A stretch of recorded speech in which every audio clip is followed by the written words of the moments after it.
اور پاکستان کچھ میدان میں آگے آ چکا ہے، اس میں نئی نئی اکتشافات میں اس کو اور آگے نہ چاہیے.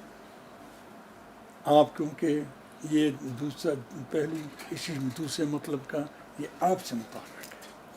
چاہتا ہوں کہ پاکستان دنیا کے ممالک سے خوب اسرائیل کو طرف رکھے، اسرائیل کو علیحدہ رکھے، بقیہ پاکستان کو بقیہ ملکوں کا سربراہ ہونا چاہیے. یہ آپ کا کام ہے. پاکستان کا تاج اس لحاظ سے آپ کی سریت پر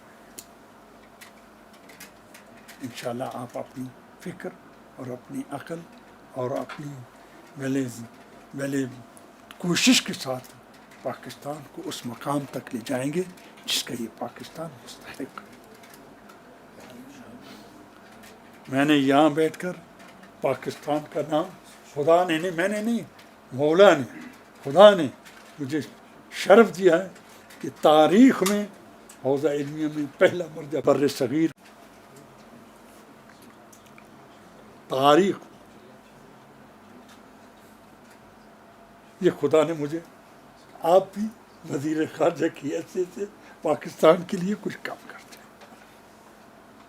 مجھے پاکستان بہت پیارا ہے، بہت پیارا ہے، بہت پیارا ہے. اس لیے آپ سے یہ گزارش کر رہا ہوں، انشاءاللہ آپ اس گزارش کو زیر نظر رکھیں. بسم اللہ الرحمن الرحیم.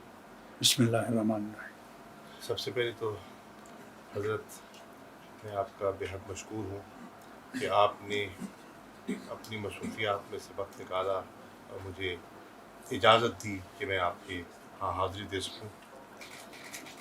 اس کے بعد مجھے یہ کہنے کی اجازت دیجیے کہ آپ کی پاکستان سے جو محبت کا آپ نے اظہار کیا ہے اس کو سامنے رکھتے ہوئے مجھے یہ کہنے کی اجازت دیجیے کہ ہمیں آپ پر فخر ہے. آپ نے اپنی علم اور اپنی ریاضت سے اور اپنی محنت سے جو علمی مقام حاصل کیا ہے، مجھے کچھ اس کا علم تو تھا غائبانہ طور پر، آپ سے ملاقات نہیں تھی، غائبانہ تعارف تھا. مجھے آپ کی شخصیت کا اور آپ کی دینی خدمات کا علم تھا، لیکن میں پہلی مرتبہ عراق آیا ہوں ماشاء اور مجھے کل موقع میسر آیا عراق کے صدر سے ملنے کا بڑھیا. اور عراق کے وزیر اعظم سے ملنے کا. دونوں نے جب ان کے علم میں آیا کہ میں آپ کے ہاں حاضر ہو رہا ہوں تو دونوں نے کیا کہا کہ ہمارا سلام پیش کیجیے گا آپ کو.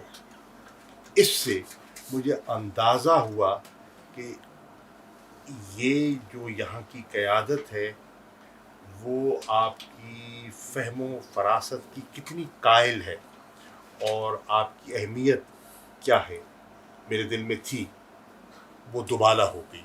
ایک تو بحثیت یہ خدا کی رحمت ہے. بے شک بے شک خدا کی بے شک خدا کی رحمت ہے.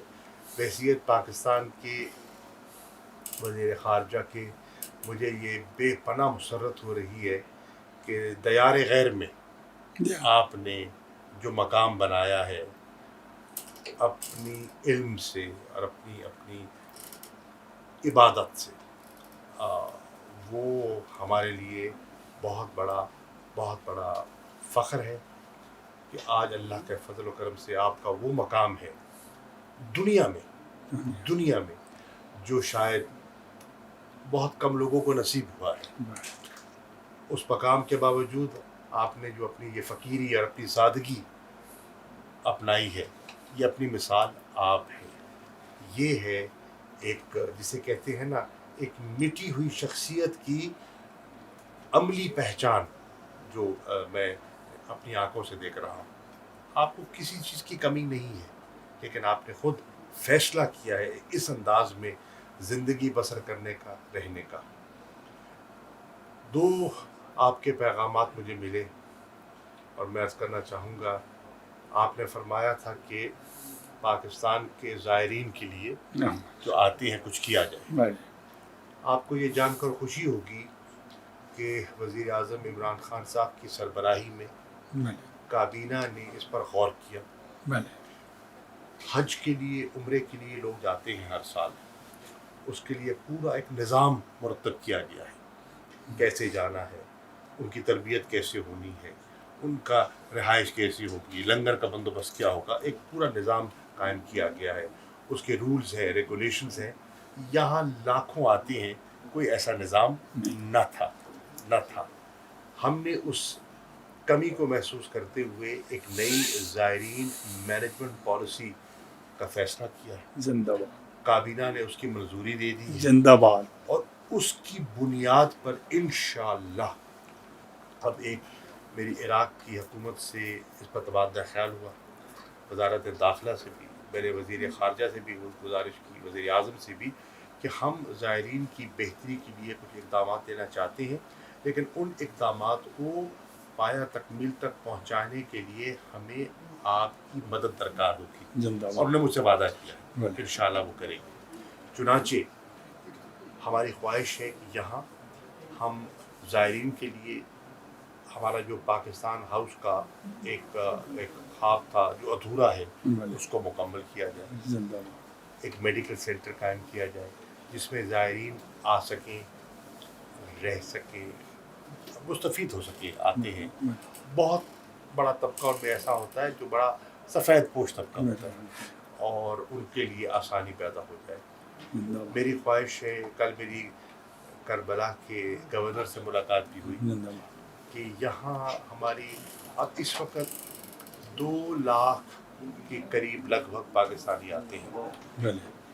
ہماری جو لوگوں کی تڑپ ہے بلے. اس کو سامنے رکھتے ہوئے اگر ویزا کی آسانی پیدا ہو جائے تو تعداد بہت بڑھ سکتی ہے. بہت بڑھ سکتے ہیں. مجھ سے انہوں نے وعدہ کیا ہے کہ انشاءاللہ ویزوں کی جو کمی تھی اور جو دقت تھی اس کو آسان کر دیں گے، زندہ باد. ویزے عام کر دیں گے، اور زندہ باد. انشاءاللہ آپ دیکھیں گے پاکستانیوں کی یہاں ایک بہار ہوگی جو انشاءاللہ. زیارات کے لیے آئیں گے اور انشاءاللہ.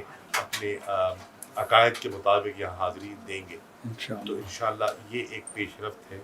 میری خواہش ہے کہ یہاں ہم ایک اپنا کاؤنسلیٹ بھی قائم کریں.